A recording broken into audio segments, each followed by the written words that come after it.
Wouldn't it be great if you could have a secret drink in your hand, or that hand, in order to sing better? Well, I'm going to tell you my secret drink in this video, but I'm going to explain why it's my secret drink and why I depend on it to sing better. G'day. I'm Keeonra from Keeonra Music, and look, thank you for joining me in another video.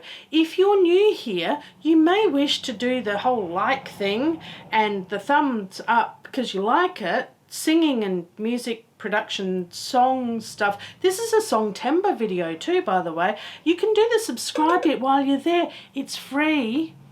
I don't charge for that. It's pretty good, isn't it? So, is there a magic drink to sing better, or magic food?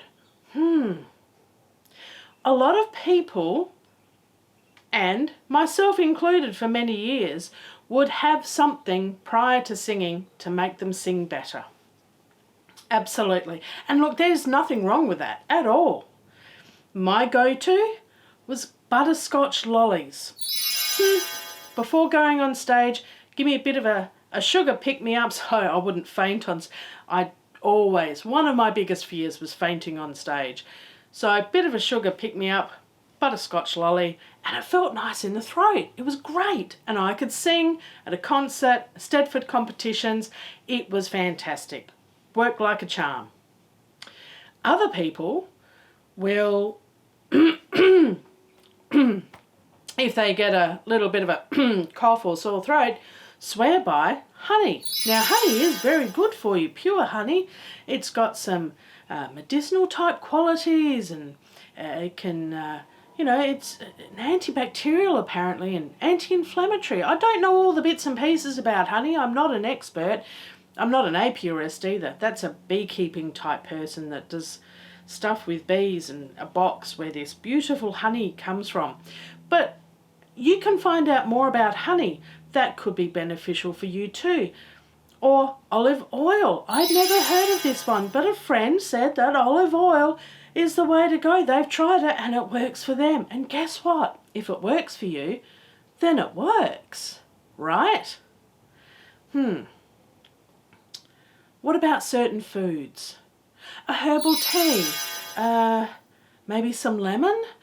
Who knows? There's a range of things that a lot of singers or people swear by and say, this is what I do, this is my secret. Well, let's look at the science. Here's a diagram that I have used in a previous video you may have seen before when I spoke about the soft palate and the hard palate.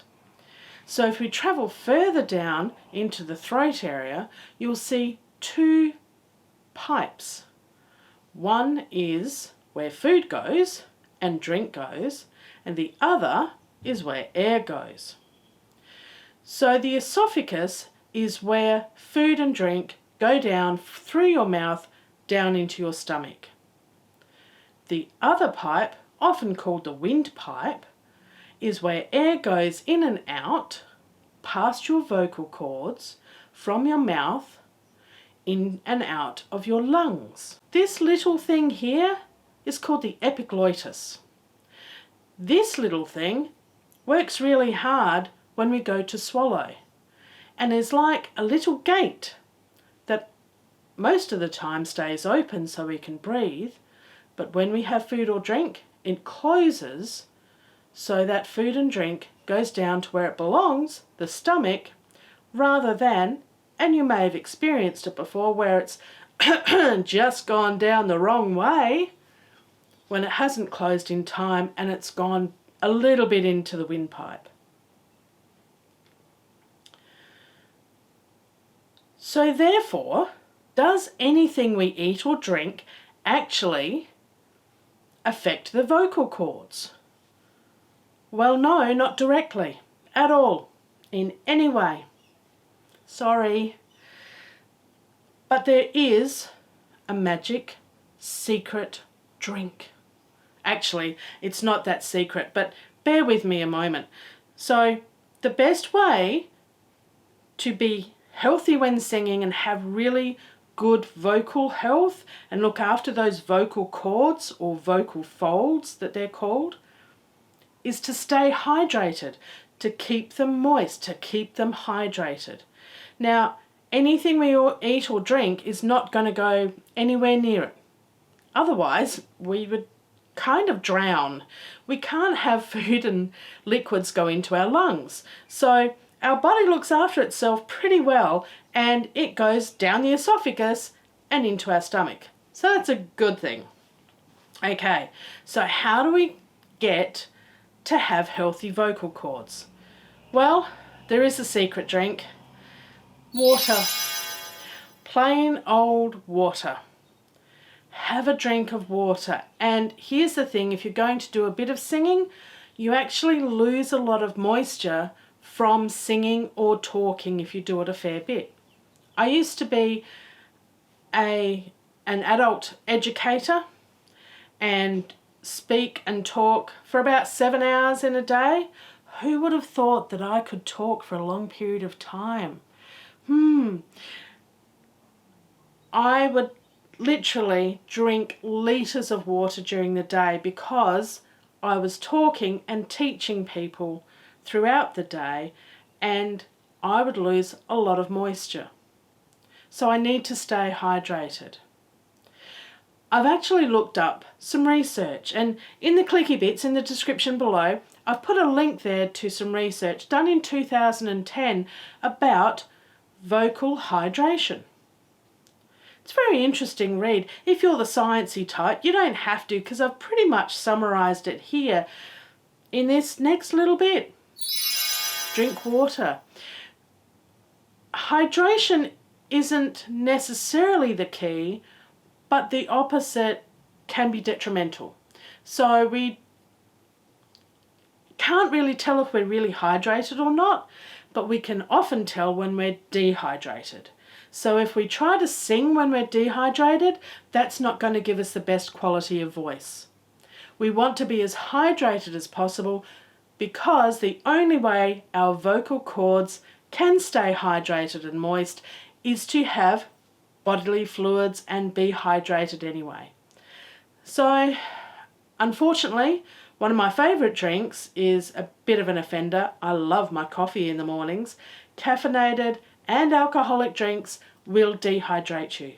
And it's the dehydration that's going to affect us the most when we're going to be singing. So if you're going to have a coffee or some alcohol of some description, don't have it just before you sing. Or if you do have a little bit perhaps, make sure you hydrate with water or something else, even more so. The research in the description below is interesting. It's a bit technical and scientific stuff, but it's a very interesting read if you're interested. I'm one of those people, I get interested in that geeky, nerdy type sciencey stuff. Not everyone does, and that's okay. But the takeaway here is to stay hydrated. Drinking water will actually be healthier in general, but healthier for your vocal cords, and drinking more when you're going to be doing some singing beforehand will be very, very beneficial.